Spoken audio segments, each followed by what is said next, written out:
Hello everyone, study with Daisy আন এটা ভিডিঅ'লৈ আপোনালোক সকলোকে স্বাগতম জনাইছো আৰু এটো হৈছে কম্পিউটাৰ স্কিল টেষ্টৰ এটা ভিডিঅ' হয় আৰু এই কোৱেশ্চনটো হৈছে আজি যেটো মক টেষ্ট হৈ গৈছিল মক টেষ্টত দিয়া হৈছিল আৰু অলৰেডি বহুতে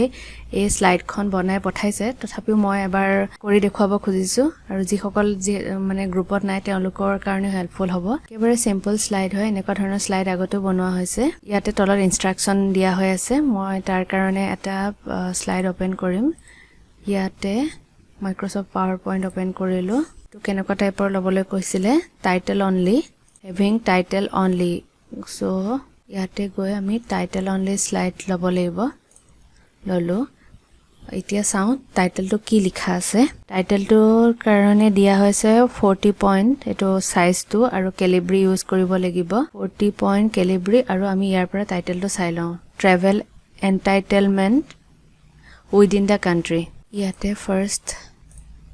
font to select কৰিব লাগিব font size to select কৰিব লাগিব then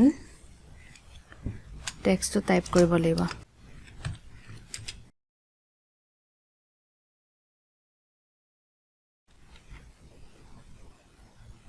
আৰু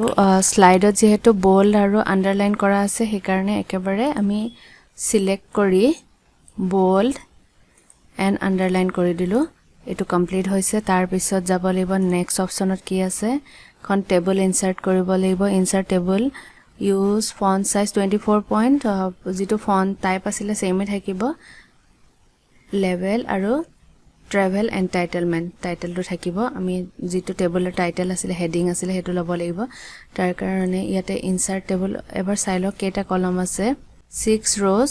আৰু 2 columns so insert যাব লাগিব table 2 columns 6 rows এনেকুৱা ধৰণৰ টেবল এখন বনালো অলপ এডজাস্ট কৰি লম যেহেতু টেবলখন এনেকুৱা ধৰণৰ আছিল তে অলপ এডজাস্ট কৰি মিলাই লওঁ এফালে লিখা আছিল লেভেল আৰু এটোৰ কাৰণে 24 পইণ্ট বুলি কৈছিলে সো ইয়াত ফন্ট সাইজটো অলপ চেঞ্জ কৰি লব লাগিব 24 পইণ্ট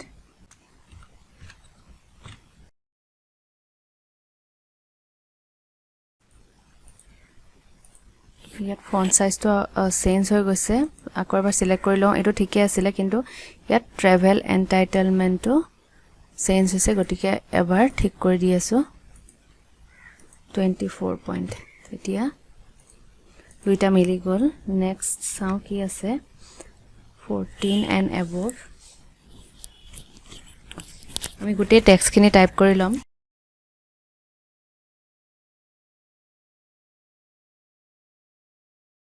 আৰু আমাৰ যিখিনি টেক্সট আছিল টেবলখনৰ এইখিনি কমপ্লিট হৈ গল এতিয়া নেক্সট অপচনটো আমি চাও ইয়াত কি দিয়া আছে লাষ্ট অপচনটো লাষ্ট নহয় ইয়াৰো এইটো অপচনত দিছে text content should be bold italic underline align and bulleted as per the sample slide ত থাকাৰ দৰে হ'ব লাগিব বুলি কৈছে সো ইয়াতে এবাৰ চাই লম টেক্সট খিনি আমাৰ যেনেকৈ sample slide-ত বনোৱা হৈছিল তেনেকৈ কমপ্লিট কৰা হৈ গল এখিনিলৈকে কমপ্লিট হৈছে নেক্সট পইণ্টটো চাও কি লিখা আছে নেক্সট পইণ্টটো দিয়া আছে যে ইনসাৰ্ট ফুটাৰ ইনসাৰ্ট কৰিব লাগিব date roll number you can use any number and name on their respective location aru size of the font should be 14 point in Rockwell font Rockwell font ot 14 size use koribo lagibo yat date to dibo dise date tar bisot roll number aru logote efale thakibo naam insert ot jabo lagibo header footer ot golo yar karone aru ami font to prothome thik kori lobo lagibo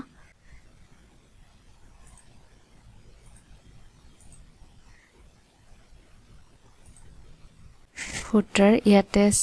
আমি ফুটাৰত লিখিব লাগিব ফুটাৰত যেহেতু roll নাম্বাৰটো দিয়া আছে roll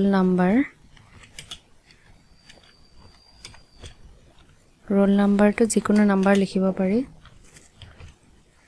so এটো লিখিলো date fix কৰিবৰ কাৰণে ইয়াত সেপ্টেম্বৰ লিখা আছিল সেপ্টেম্বৰ 20 2020 September 20 2020 name আৰু roll number ইয়াতে complete কৰিব লাগিব আমি এনেকৈ apply to all কৰি দিলো আৰু ইয়াতে হৈ গল কিন্তু ইয়াত slide number টো দিয়া হৈছিল কিন্তু আমাৰ নিজৰ নাম কেটা লিখিব লাগিব সো ইয়াতে name টো insert কৰিব লাগিব সো ইয়াত name লিখিলো আৰু সকলোৱে নিজৰ নামটো লিখিব লাগিব লিখিলো আৰু লগতে এটা কথা আছিল যে ইয়াত ফন্ট টো সোৱা হোৱা নাছিল ফন্ট টো ৰকৱেল দিব লাগিব গটিকে এবাৰ ঠিক কৰি লওঁ ৰকৱেল ফন্ট আৰু লগতে সাইজ টো কৈছিলে 14 আৰু এটো তেনেকৈ চেঞ্জ কৰিব লাগিব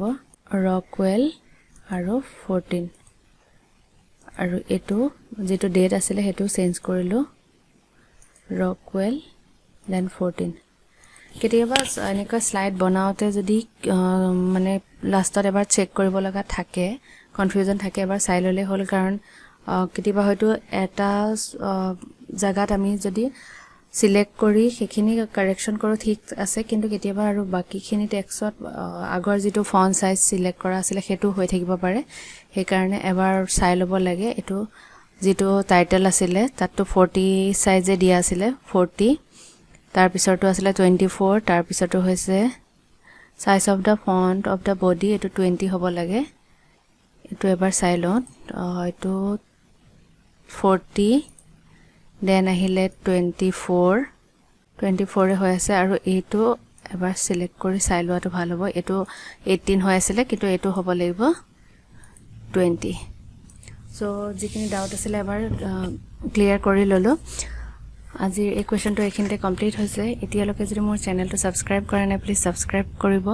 এনে ধৰণৰ ভিডিঅবোৰ পাই থাকিবৰ কাৰণে আৰু মোৰ টেলিগ্ৰাম চেনেলটো জয়েন কৰিবলৈ নাপাহৰিব যেটো টেলিগ্ৰামৰ একটা খুব এক্টিভ গ্ৰুপ আছে তাত খুব ডিসকাশন চলি আছে ডেইলি মক টেষ্ট চলি আছে গতিকে কাৰবাৰ কিবা ডাউট থাকিলে ডিসকাশনৰ মাজত হেবিলাক সলভ হৈ যাব আৰু লগতে ইবুকখন যদি লোৱা নাই তেতিয়াহলে অতি সোনকালে লৈ লওক কাৰণ প্ৰেক্টিস কৰিলে বহুতখিনি হেল্প হ'ব অলৰেডি গুটেখিনি ভিডিও প্ৰায় বনোৱাই হৈ গৈছে দুই এটা বাকি আছে হয়তো আৰু ভিডিওটো শেষলৈকে চোৱাৰ বাবে অশেষ ধন্যবাদ